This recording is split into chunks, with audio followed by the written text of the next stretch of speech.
오늘 보실 말씀은 이제 호세아서 강의 14번째 말씀으로서 호세아서 6장 4절에서 11절까지의 말씀, 4절에서 11절까지의 말씀을 우리 함께 읽고 또 한 구절씩 한 구절씩 살펴보는 시간을 갖도록 하겠습니다. 우리 함께 읽도록 하겠습니다. 오 에브라함아, 내가 내게 어떻게 하랴? 오 유다야, 내가 내게 어떻게 하랴? 너희의 선함은 아침 구름 같고 사라지는 새벽 이슬 같나니 그러므로 내가 대언자들로 그들을 넘어뜨리고 내 입의 말들로 그들을 죽였노라. 너에 대한 심판은 앞으로 나아가는 빛 같으니라. 나는 긍휼을 원하고 희생물을 원치 아니하며 번제한 물보다 하나님 아는 것을 더 원하였으나 그들은 사람들같이 언약을 어기며 거기서 나를 대적하고 배신하였도다. 길앗은 불법을 행하는 자들의 도시로서 피로 더럽게 되었도다. 강도떼가 사람을 기다린 것 같이 제사장들의 무리가 동의하여 길에서 살인을 행하나니 그들은 음탕한 짓을 행하는도다. 내가 이스라엘의 집에서 끔찍한 일을 보았는데 거기에 에브라임의 행음이 있으며 이스라엘이 더럽혀졌느니라. 또한 오 유다야, 내가 내 백성의 포로된 것을 돌이킬 때 그가 너를 위해 수확할 것을 정하였느니라. 아멘. 지금 호세아서 6장 전체는 바로 회개를 촉구하는 것이 핵심 주제로 이제 담겨져 있습니다. 그래서 지난주에 우리가 말씀을 잠깐 상기해 보게 되면 하나님께서는 심판을 선포하시면서도 동시에는 회개할 수 있는 그 길까지 열어주신다는 것을 우리가 지난주 호세아서 6장 1절에서 3절까지 이제 본 적이 있습니다. 그래서 우리가 이제 1절 말씀을 보게 되면 오라 우리가 주께로 돌아가자. 주께로 돌아가자는 말이 뭡니까? 주님께로부터 돌아서서 타락하고 범죄했던 이 이스라엘이 주께로 돌아가서 회개하는 겁니다. 그 회개하는 길만이 그들이 살 수 있는 길이기 때문입니다. 그래서 주님께서 그들을 찢으셨으나 또한 그들을 낫게 해주시고 또한 그들을 치셨으나 또 그들을 싸매어 주십니다. 그 다음에 그분께서 그들을 언젠가 다시 되살리시며 다시 그들을 일으키신다고 하는 그런 미래 대언의 말씀까지도 저희들이 지난주에 살펴본 바가 있습니다. 그럼 오늘 이제 호세아서 6장 4절에서 11절까지의 말씀은 이어지는 말씀으로 이제 하나님께서 이스라엘에게 원하는 것이 무엇인가를 이제 알아보는 것이 여기 이 말씀에 이제 굉장히 핵심 주제로 이제 담겨져 있습니다. 사랑하는 여러분, 하나님께서 이스라엘이 원하신 것이 딱 두 가지가 있는데 뭡니까? 우리가 6절 말씀에 보면은 희생물이 아닌 긍휼과 번제한 물보다는 하나님 아는 것을 하나님께서 더 원하신다라고 지금 말씀하고 있습니다. 그래서 오늘 이제 호세아서 강의 14번째 시리즈의 이제 제목은 나는 긍휼을 원하고 하나님 아는 것을 더 원하였으나라는 이런 제목으로 여러분에게 말씀을 전해드리기를 원합니다. 하나님께서 원하시는 것, 기뻐하시는 것이 무엇인지 우리가 성경을 통해 아는 것이 정말로 중요하고 또한 우리가 대강 아는 것이 아니라 정확하게 알아가는 그런 귀한 시간이 되기를 원합니다. 우리 본문 우리 4절 말씀부터 한 구절씩 보겠습니다. 4절 읽겠습니다. 오 에브라임아, 내가 내게 어떻게 하랴? 오 유다야, 내가 내게 어떻게 하랴? 너희의 선함은 아침 구름 같고 사라지는 새벽 이슬 같나니. 지금 하나님께서는 에브라임과 유다에게 어떻게 해야 할지를 스스로 지금 여기서 묻고 계십니다. 그래서 주님께서는 이스라엘과 유다에게 필요한 모든 것을 지금까지 베풀어 오시고 주셔왔는데요. 지금 여기서 주님께서 에브라임과 유다에게 뭐라고 말씀하고 계시죠? 내가 내게 어떻게 하랴 라고 지금 두 번씩이나 지금 반복해서 지금 말씀을 하고 계신데 이 말씀은 에브라임과 유다를 향한 주님의 책망이자 더 이상 선을 행하고 긍휼과 은혜를 하나님께서 베풀 수 없다는 그런 말씀을 좀 담고 있습니다. 우리 이와 관련해서 우리 예레미야서 5장 7절 말씀 한번 보겠습니다. 예레미야서 5장 7절 말씀.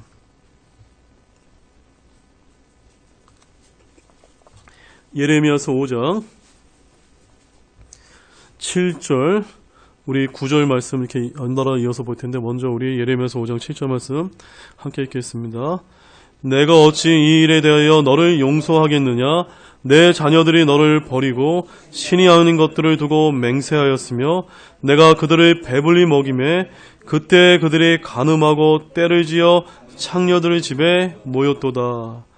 바로 이 예레미야서 5장 7절에서는 그 이스라엘이 얼마만큼 하나님께 지금 대적하고 타락하고 그들이 죄악을 벌였는지 그것에 대한 아주 자세한 묘사가 지금 여기서 이제 표현이 되고 있습니다.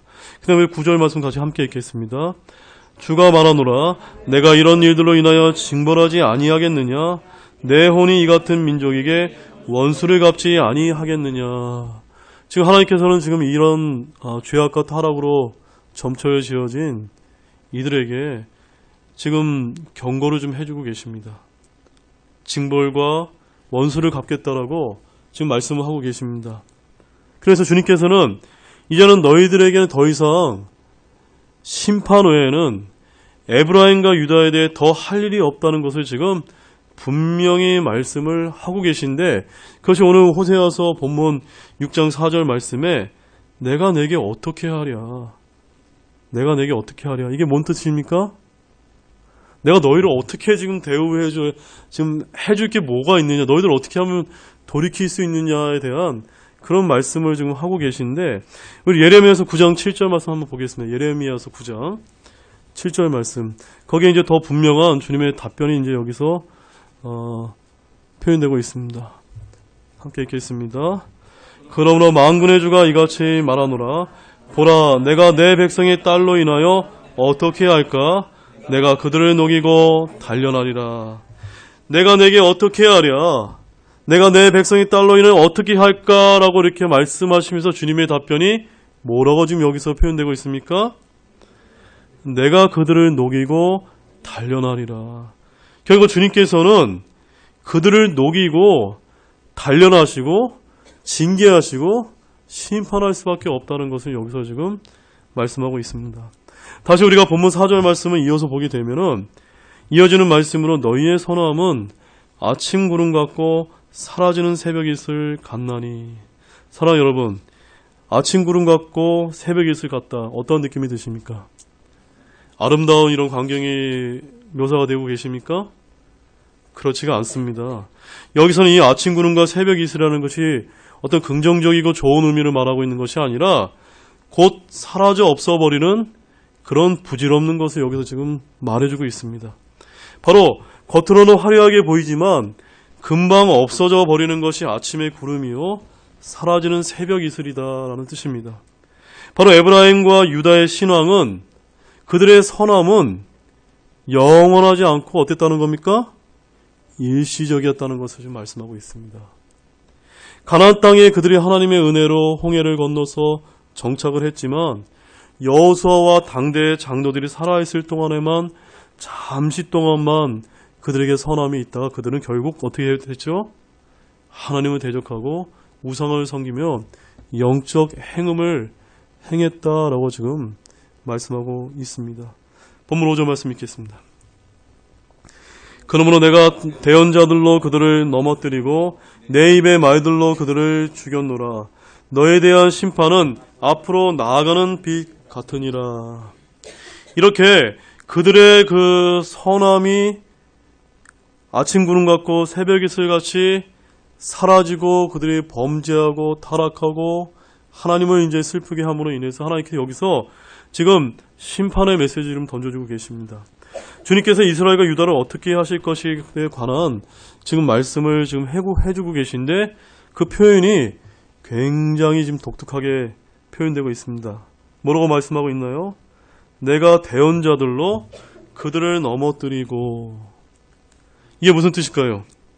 주님은 하나님의 대언자를 세워서 그들에게 말씀을 선포해주고 가르쳐 주셨음에도 불구하고 그 말씀을 듣지 않자 이제 누구를 통해서 하십니까? 대언자들을 통해서 그들을 넘어뜨리신다라고 말씀하고 있습니다. 그래서 이어지는 말씀에 내 입의 말들로 그들을 죽였노라. 주님의 말씀이 저와 여러분에게 복된 말씀이 되고 은혜로운 말씀이 되고 생명의 말씀이 되어야 됨에도 불구하고 지금 주님의 말씀이 그들을 죽이는 심판의 말씀이요 재앙의 말씀이 된다라고 지금 말씀하고 있습니다. 한마디로 신약에 가보면 하나님의 말씀은 성령의 검이요 히브리서 말씀에 가보면 양날에 달린 검이라고 이렇게 표현되고 있습니다. 왜 양날에 달린 검일까요?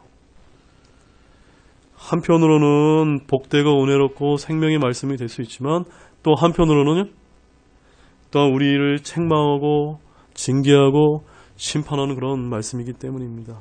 결국 누군가를 살리는 검이 될 수도 있고 누군가를 죽이는 검도 될 수 있다는 그런 뜻입니다. 본문에서 주님은 내 입의 말들로 그들을 죽였노라 라고 하시는데 주님의 입에서 나온 말씀이 그들을 심판하는 말씀이요 죽게 하는 말씀이 된다라는 그런 말씀, 그런 경고를 지금 여기서 하고 계십니다. 그리고 이어지는 말씀에서 너에 대한 심판은 앞으로 나아가는 빛 같으니라. 무슨 의미입니까? 하나님의 심판이 빛 같다. 어떤 뜻입니까? 굉장히 신속하게 임한다는 것을 지금 보여주고 있습니다. 하나님께서는 오래 참으시지만 그들이 타락하고 범죄하고 하나님을 슬프게 했을 때 정말로 오래 참으십니다.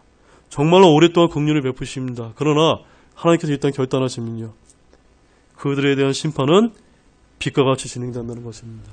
우리가 이것을 잊어서는 안 되겠습니다. 본문 6절 말씀입니다. 나는 긍휼을 원하고 희생물을 원치 아니하며 번제 헌물보다 하나님 아는 것을 더 원하였으나. 자, 오늘 다루고자 하는 아주 핵심 말씀이 되겠습니다.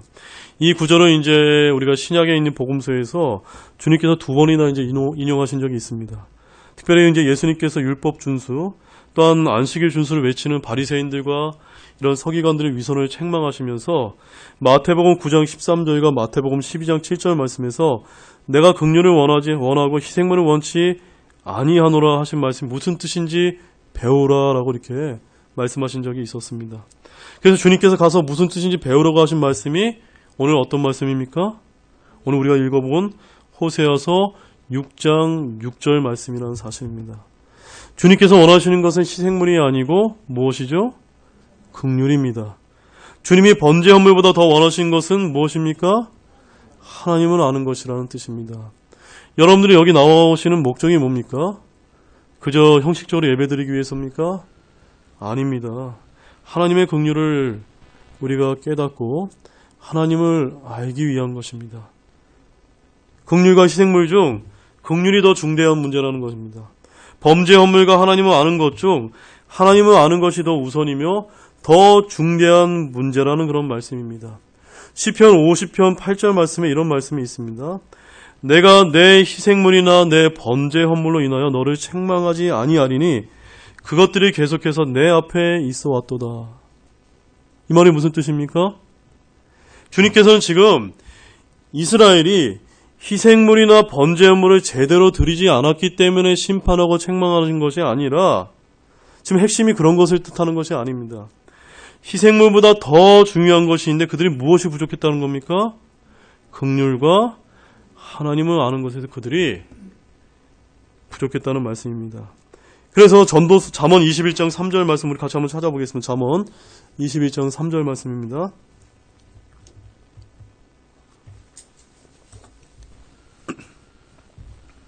잠언 21장 3절 말씀 함께 읽겠습니다. 정의와 판단의 공의를 행하는 것이 희생물보다 더 주께서 받으실 만한 것이다. 무엇이 더 희생물보다 더 주님께서 받으신다고요? 정의와 판단의 공의를 행하는 것.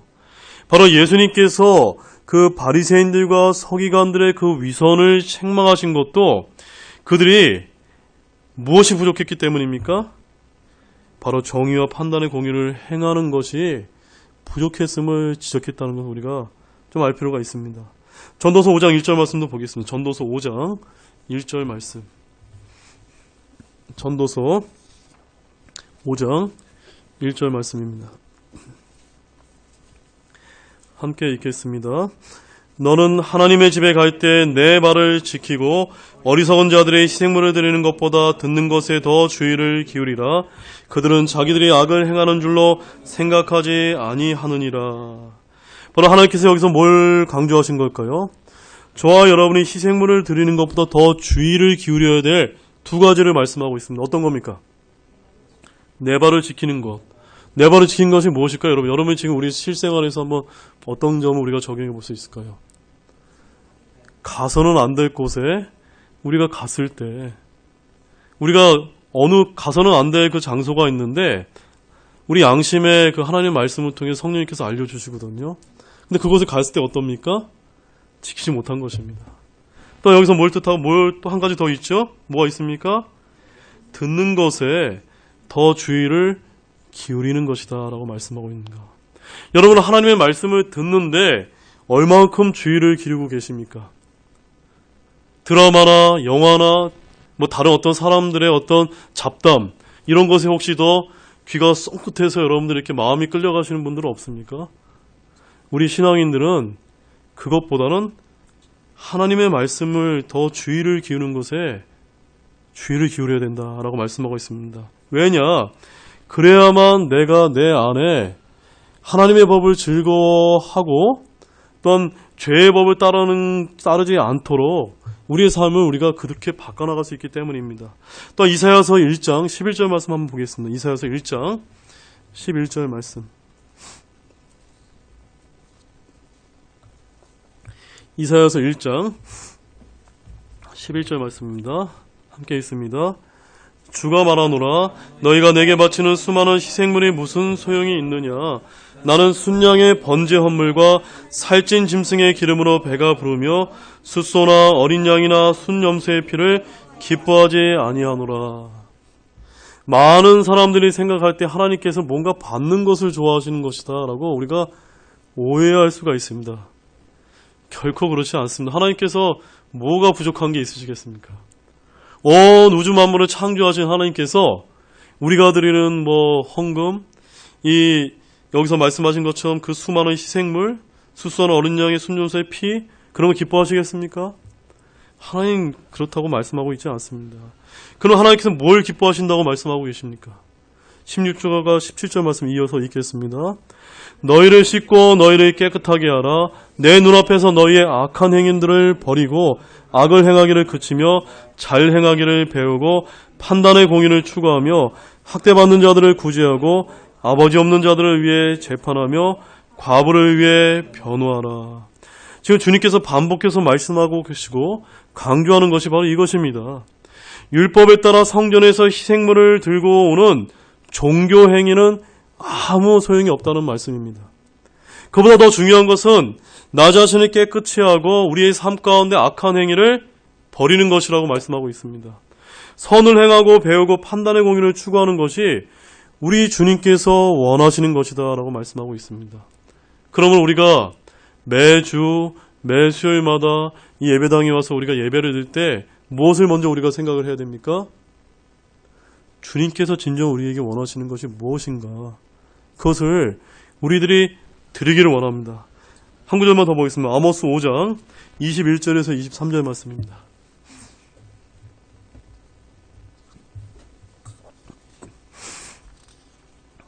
아모스 5장 21절에서 23절 말씀입니다. 우리 함께 읽겠습니다. 내가 너희의 명절날들을 미워하고 멸시하며 너희의 엄숙한 집회들에서 냄새를 맡지 아니하리라. 비록 너희가 나를 위하여 번제 헌물과 너희의 음식 헌물을 드릴지라도 내가 그것들을 받지 아니하며 너희의 살찐 짐승으로 드리는 화평 헌물도 내가 중히 여기지 아니하리라. 너는 내 노랫소리를 내 앞에 없애라. 내 현악계의 곡절을 내가 듣지 아니하리라. 저는 이 말씀 제가 왜 찾아드렸냐면요, 여러분. 저를 잠깐 봐주십시오. 우리나라의 그 유명한 서울에 있는 큰 대형 교회들을 보게 되면 제가 전에도 한번 예를 한번 들은 적이 있는데 전혀 신앙이 없는데 구원받은 적도 없고 그냥 불신자인데 찬양대 이제 전문 그런 그 음악인들을 이제 아르바이트비를 주면서 찬양대로 이렇게 섬기게 하는 것이 지금 대형 교회에 일반화되어 있다고 합니다. 여러분 이 말씀 보면 어떤 느낌이 드십니까? 과거 이스라엘이 했던 그런 행동과 오늘날 교회라고 얘기하면서 하는 그런 행태가 전혀 다르지 않습니다. 주님께서 지금 엄숙한 집회를 열었는데 번제 헌물과 음식 헌물과 화평 헌물을 드렸고 그들이 아주 아주 멋진 찬양대를 꾸려서 찬양을 드렸지만 주님께서 뭐라고 말씀하고 계십니까? 너는 내 노랫소리를 내 앞에서 없애라. 내 현악기의 곡조를 내가 듣지 아니하리라.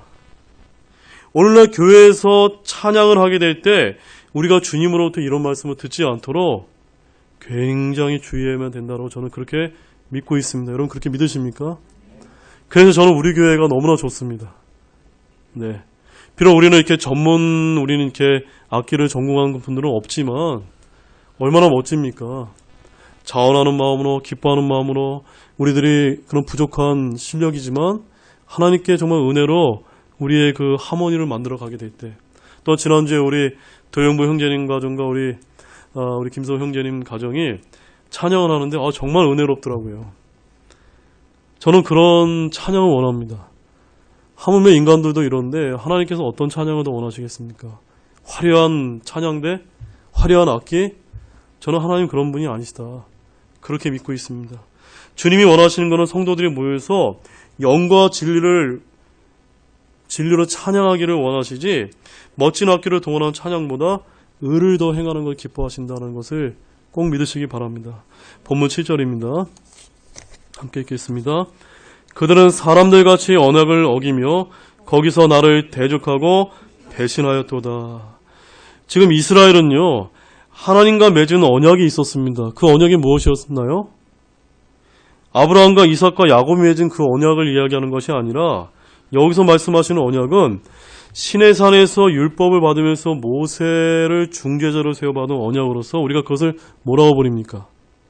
첫 번째 언약, 옛 언약, 율법이라고 그렇게 지칭하고 있습니다. 그런데 이스라엘은 하나님 앞에서 출애굽기 19장 8절 말씀에 이렇게 외쳤습니다. 주께서 말씀하신 모든 것을 우리가 행하리이다. 우리가 다 행한다 이렇게 얘기했습니다. 하지만 이스라엘 백성이 어떻게 했나요? 하나님과 맺은 언약을 여기 뭐라고 표현하고 있습니까? 사람들과 맺은 언약처럼 어겼다라고 이렇게 어기기만 했습니까? 주님을 대적하고 배신했다. 원래 사람들의 본성이 이렇습니다. 사람들의 죄악된 본성이 이렇습니다. 사람들 어떻죠? 겉으로는 좋아 보입니다. 겉으로는 선해 보입니다.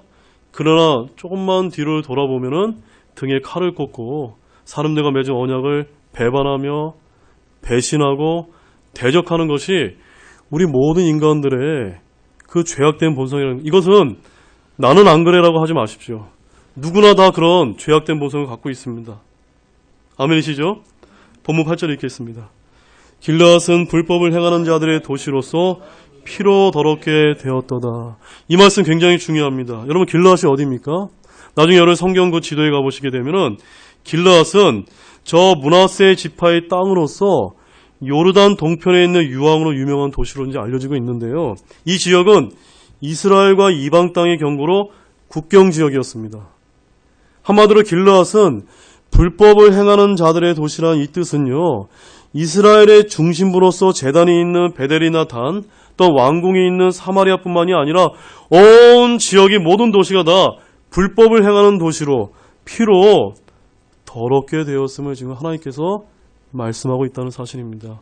어느 곳 한 곳 없이 이스라엘이 전체가 다 그렇게 타락하고 더럽게 되었다라고 말씀하고 있습니다. 9절 말씀입니다. 강도떼가 사람을 기다리는 것 같이 제사장들의 무리가 동의하여 길에서 살인을 행하나니 그들은 음탕한 짓을 행하는도다. 이 말씀은 오늘날 말씀을 전하는 말씀 사역자들과 목회자들과 또한 여러 성경 교사들이 아주 엄중하게 받아야 될 그런 말씀입니다. 지금 이스라엘은 그 왕조가 시작할 때부터 제사장들을, 원래 제사장이 어느 지파에서 나와야 되죠? 레위 지파인데 이들은 어디서 택했습니까? 가장 천한 자들 중에서 그냥 마음대로 하나님의 말씀과 상관없이 뽑았습니다. 그래서 이스라엘의 제사장들은 레위 지파 사람들이 아니고 이들은 어떤 짓을 했습니까? 여기서 강도떼와 같은 악을 행했고요. 길에서 살인을 행하고 음탕한 짓을 행했습니다. 여러분 이해가 가십니까? 제사장들입니다. 제사장들. 이들이 누굽니까? 종교인들입니다. 종교 지도자들입니다. 한마디로 어느 나라나 민족의 수준과 도덕성은 누구를 보면 압니까? 그 나라의 종교 지도자들의 도덕성을 보면 알 수가 있습니다. 제사장들이 공공연하게 살인과 음행을 일삼는다면 그 나라는 멸망 직전에 있는 영적인 수준이라는 말씀입니다. 이스라엘의 영적 도덕적 수준은 그들의 제사장들의 행실을 통해 아주 확연하게 드러나고 있습니다. 사랑하는 여러분, 오늘날 이 시대도 마찬가지입니다. 교회 목회자들의 삶이나 그들의 행위를 보면은 그 나라의 영적 도덕적 상태를 정확하게 꿰뚫어 볼 수가 있다는 말씀입니다. 탐욕에 눈먼 목사들과 또 음행에 빠진 목회자들, 또 이런 사람들이 우리나라의 종교 지도자로 이렇게 행사하고 있다면 그것은 바로 우리나라 역시도 뭐와 똑같습니까? 하나님의 멸망과 심판과 징계를 받을 그 직전에 놓여 있다는 것입니다. 그래서 지금 우리 한국 기독교가 지금 욕을 먹고 있고 여러 가지 위기에 빠져 있다고 말씀드리는 것이 바로 이런 이유 때문입니다. 세상 사람도 조롱받고 있지 않습니까? 누구 책임이 아닙니다. 먼저 이제 저와 같이 말씀으로 전하는 우리 사역자들이 더 회개할 수 있도록 기도해 주시기 원합니다. 본문 10절 말씀입니다. 내가 이스라엘의 집에서 끔찍한 일을 보았는데 거기에 에브라임의 행음이 있으며 이스라엘이 더럽혀졌느니라. 지금 여기서 여러분들이 유념해서 보아야 될 단어는 끔찍한 일입니다. 끔찍한 일. 이 끔찍한 일을 누가 어디서 보았다라고 말씀하고 있죠? 하나님께서 이스라엘의 집에서 끔찍한 일을 보았다. 근데 그 일이 어떤 일입니까? 바로 앞에 우리가 살펴봤던 것처럼요. 그 제사장들의 무리가 동의해서 살인과 음행을 일삼고 또 그것을 본받아서 백성들의 영적 도덕적 상태도 하락해서 백성들 역시 행음하고 죄악을 저지르고 우상을 섬기는 것입니다. 제사장들은 바알에게 분양하는 영적 음행과 여자들을 취해서 첩을 삼거나 간음을 행했고요. 백성들 사이 역시도 불법이 만연했고 이교도들의 관습을 받아들여서 음행을 저지르는 것이 넘쳐났던 것이 바로 이스라엘의 모습이었습니다. 그래서 주님께서 이러한 일을 보시면서 뭐라고 말씀하고 있습니까? 끔찍한 일을 내가 보았다라고 말씀하고 계십니다. 이것을 우리가 단지 이스라엘의 모습으로만 봐서는 아무것도 우리가 얻어갈 수가 없습니다. 지금 이 우리나라 역시도 하나님께서 이 땅을 바라보면서 이 땅에 살아가는 사람들을 바라보면서도 내가 너희 세상에서 끔찍한 일을 보았다라고 하신다면 우리는 당장 회개하면 됩니다. 바로 이스라엘의 집에 있어서는 안 되고 있을 수 없는 그런 불법과 죄악이 공공연하게 만연되어 있다는 것을 말씀하고 있습니다. 본문 11절 마지막 절입니다. 함께 읽겠습니다. 또한 오 유다야 내가 내 백성의 포로된 것을 돌이킬 때 그가 너를 위해 수확할 것을 정하였느니라. 자, 이 말씀은 제가 한 가지 새로운 것을 잠깐 말씀드리겠는데요. 우리가 보는 킹제임스 성경에는 지금 이제 이 구절이 풀로 이렇게 다 기록이 되어 있는데 유독 NIV라고 하는 영어 성경에 보면은 여기 내가 내 백성이 포로된 것을 돌이킬 때라는 이 문장이 11절 말씀이 없고 7장 1절에 이제 붙어 있습니다. 그래서 왜 그렇게 됐냐면 그 성경을 번역하신 분이 그것이 문맥상 자연스러울 것 같다고 해서 그냥 사람들이 마음껏 그냥 성경을 막 변개해서 여기다 붙이고 저기다 붙이고 이렇게 되어 있는데 지금 우리가 보는 말씀에 그것이 아니라 우리 킹제임스 성경이 완전한 말씀이라는 거 여러분 기억하시기 바랍니다. 지금 주님께서는 어디에게 말씀하고 계시죠? 유다에 대해서도 말씀을 하셨는데 이는 앞으로 있을 일에 대한 예언의 말씀을 지금 하고 계십니다. 오 유다야 내가 내 백성의 포로된 것을 돌이킬 때라는 이 말씀은 이미 그들이 포로가 된다는 사실을 말씀해 주시고 계신 것이고 유다는 바벨론에 70년 동안 포로로 잡혀갔고 그들의 포로된 것을 돌이키는 분은 하나님이시라는 것을 여기서 알려주고 계십니다. 자, 사랑하는 여러분, 오늘 저희들이 여러 가지 말씀들과 교훈들을 살펴봤는데 다시 한번 우리 6장 4절에서 11절까지만 말씀을 읽고 오늘 말씀을 마치도록 하겠습니다. 한 목소리 같이 읽겠습니다. 오 에브라임아 내가 내게 어떻게 하랴 오 유다야, 내가 내게 어떻게 하랴? 너희의 선함은 아침 구름 같고 사라지는 새벽 이슬 같나니 그러므로 내가 대언자들로 그들을 넘어뜨리고 내 입의 말들로 그들을 죽였노라. 너희에 대한 심판은 앞으로 나아가는 빛 같으니라. 나는 긍휼을 원하고 희생물을 원치 아니하며 번제한 물보다 하나님 아는 것을 더 원하였으나 그들은 사람같이 언약을 어기며 거기서 나를 대적하고 배신하였도다. 길르앗은 불법을 행하는 자들의 도시로서 피로 더럽게 되었도다. 강도떼가 사람을 기다리는 것 같이 제사장들의 무리가 동의하여 길에서 살인을 행하나니 그들은 음탕한 짓을 행하는도다. 내가 이스라엘의 집에서 끔찍한 일을 보았는데 거기에 에브라임의 행음이 있으며 이스라엘이 더럽혀졌느니라. 또한 오 유다야, 내가 내 백성의 포로된 것들을 돌이킬 때 그가 너를 위해 수확할 것을 정하였느니라. 아멘. 여러분, 오늘 본문 말씀 잘 다 이해하셨습니까?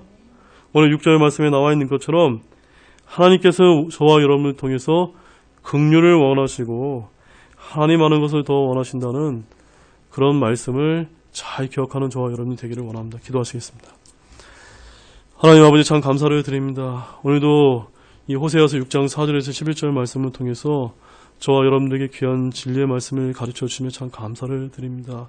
주님, 먼저는 저부터 하나님 앞에 참 회개를 들고 나가는 자가 될 수 있도록 도와주시기를 원합니다.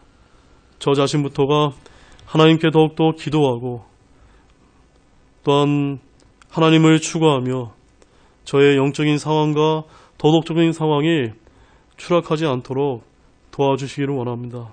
또 한국에 있는 많은 목회자들과 영적 지도자들이 타락하지 않도록 도와주시기를 원합니다. 그래야 우리 민족에게도 참으로 다시 회복할 수 있는 그 길이 열릴 수 있도록 도와주시기를 원합니다. 많은 사람들이 참으로 주님께서 긍휼을 더 원하시고 하나님 아는 것을 더 원한다고 말씀하고 있는데도 불구하고 물질로서 하나님을 섬기려고 하고 있고 여러 가지 육신적인 것으로 하나님을 섬기려고 하는 그런 모습들이 오늘 한국교회에 얼마나 많이 팽배해 있는지 모릅니다. 주님, 저희들의 모든 섬김과 찬양과 예배가 정말로 주님이 기뻐하시는 그런 방식대로 성경대로 우리 주님을 기뻐할 수 있는 그런 예배자가 될 수 있도록 도와주시길 원합니다. 감사를 드리며 이 모든 말씀을 예수님의 이름으로 간절히 기도를 드렸습니다. 아멘. 오늘 들은 말씀을 잠깐 기도하시고 마치도록 하겠습니다.